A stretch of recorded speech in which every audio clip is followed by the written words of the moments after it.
In 2080, the world Seo-yoon saw through the window was no longer green forests and clear rivers. In its place was a dry, desolate desert where it was difficult to even breathe. In Seo-yoon's heart, an earnest wish was growing to return the earth, which she had only seen in photos and videos, to how it used to be. One day, while taking an environmental protection class at school, the teacher's story about a mysterious seed caught Seo-yoon's ears. Teacher, the seeds you can see in this picture are precious seeds that can restore both the desolate desert, and the green grasslands with trees. Seo-yoon talked about the mysterious seed with her friends, Ye-kyung, Seo-yoon, and Yong-kyung. Her friends were just as interested in saving the earth as Seo-yoon. They decided to go on an adventure to find the seeds. After each preparation, the four friends grabbed a smart map and headed to the place where the mysterious seed was located. It was beyond a huge sand dune created by the wind. The first day of the trip, it's a sandstorm. Friends encountered a sandstorm. Ye-kyung read the direction of the wind. Seo-yoon quickly found shelter, and Yong-kyung gave her glasses to keep sand from getting in her eyes. Seo-yoon encouraged her friends and encouraged them.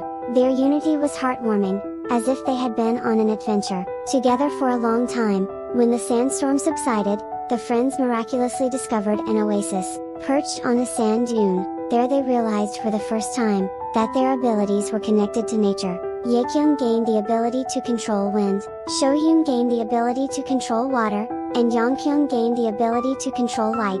Although Seo-yoon has not yet discovered her abilities, she has faithfully fulfilled her role as a leader of her friends. After leaving the oasis, the friends met people living among the desolate ruins.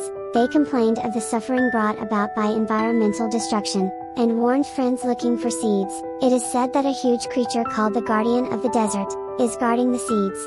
Seo-yoon decided to meet the Guardian of the Desert with her friends. On her way to meet her guardian, Seo-yoon discovered her abilities. She had the power to breathe life into herself. Now Seo-yoon can also communicate with nature with her friends. It gave me hope that Seo-yoon's power would be a great help in my journey to find the seed. Finally, the friends faced a huge guardian in the middle of the desert. The guardian was angry about humans destroying nature. Seo-yoon told the guardian that humans can change too, and that they truly wanted to find seeds and revive nature. The guardian was moved by Seo-yoon's words. The guardian entrusted the seeds to his friends, but finding suitable land to plant the seeds was not easy.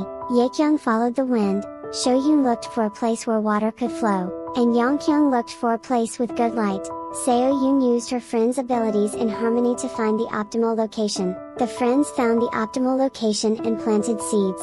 Seo-yoon breathed life into the seed, and the seed began to sprout surprisingly quickly. The surrounding desert gradually turned green, and small creatures began to gather. The friends felt that their efforts were changing the earth little by little. People who saw the greenery spreading were inspired by their friends' actions.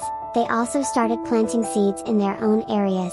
Seo-yoon and her friends have now become environmental guardians, traveling all over the world and spreading seeds. Their adventure delivered a message of hope to many people. As time passed, the seeds, planted by Seo-yoon and her friends, grew into a huge forest. The earth has once again become a blue planet full of life. Seo-yoon and her friends succeeded in getting Earth's hair back.